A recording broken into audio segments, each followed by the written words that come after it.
let's talk about the books that I just recently read. I'm having a great time reading this month. So I read Finding Me by Viola Davis, and that was her memoir. Honestly, it was very heartbreaking. Some of the things that she experienced is very sad. So check your trigger warnings. It talks about sexual assault, poverty, abuse, I mean, all of it. And some of the experiences that she went through kind of mirrored my life. So it was like, ugh, I forget, and I think we all forget that celebrities are literal people who've had regular people lives. And so like seeing some of the experiences that she went through, being like, oh, I relate to that. It's like, oh, then I know I could achieve anything in life. But honestly, it was so beautifully done. And typically I rate memoirs pretty high in somebody's life, but it was honestly beautiful. I gave it 6 stars. I loved it. I loved everything about it. I also read The House of Eve by Sadeqa Johnson. That one is a historical fiction. It's my first book by the author, and it won't be my last. Honestly, historical fiction, I tend to end up liking it, but it takes me a while to get into them because of the time period. I'm like, But honestly, I was in the book from the jump. Like immediately I was hooked. And so we follow 2 different storylines, and then they come together in the end, and I just loved it. I feel like the story wouldn't have been as impactful if it had not been told from that time period, which is why I think it was a phenomenal historical fiction.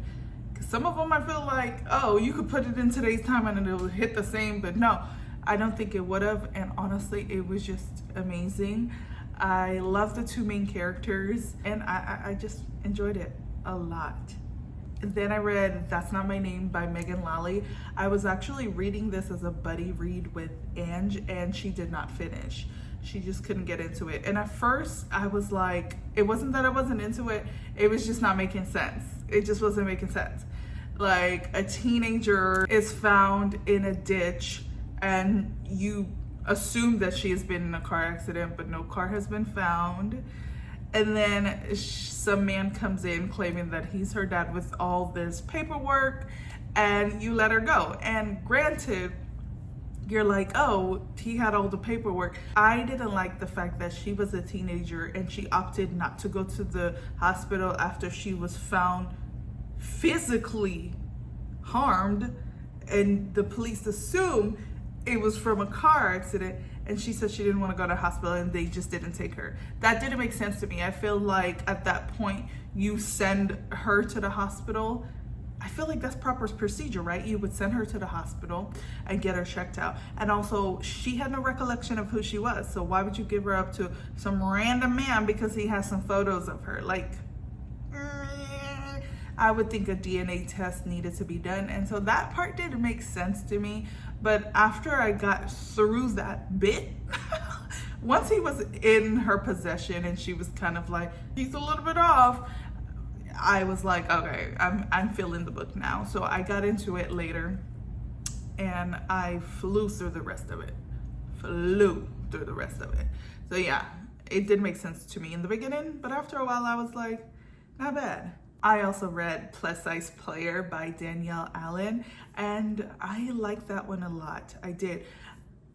So I like the way Nina approached dating. So she is dating like 4 different guys. 4? Sheldina 4. She's dating 4 different guys. One for like that benefits each like category that she wants. And so I think more people should date like that.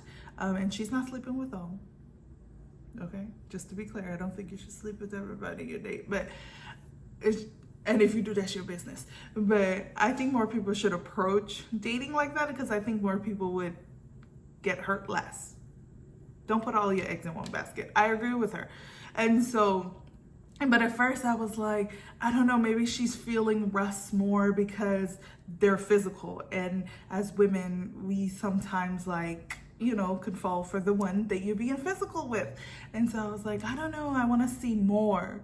I want to see more romance between them, you know? And I got it.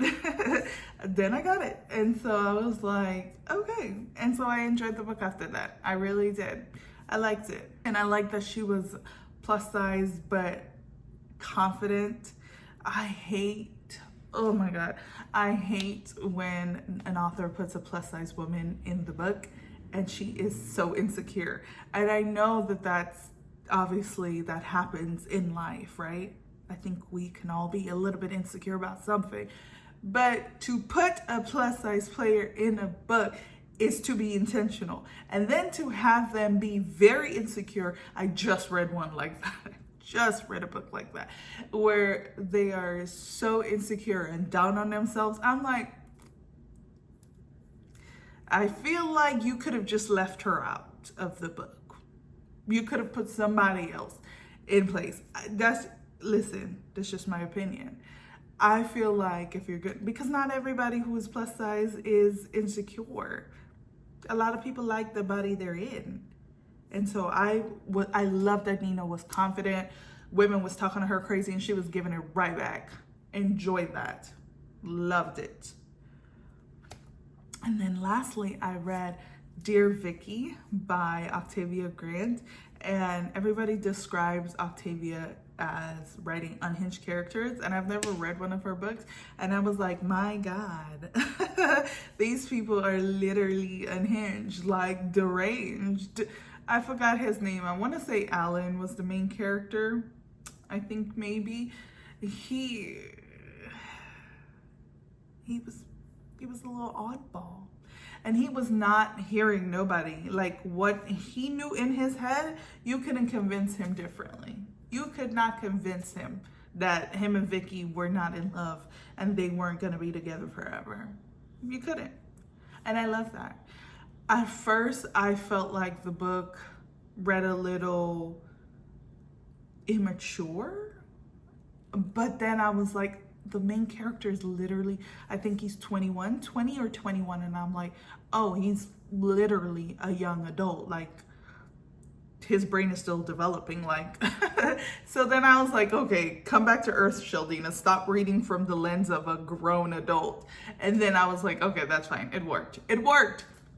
And so I enjoyed it and I flew through it. Obviously, it was like 70 pages, maybe a little less, but it was honestly a time was had. That will not be my last book that I read by Octavia Grant. Just know that. But yeah, those are the books I read recently. What have you guys been reading? Have you read any that I read? Let me know. Let's talk about it.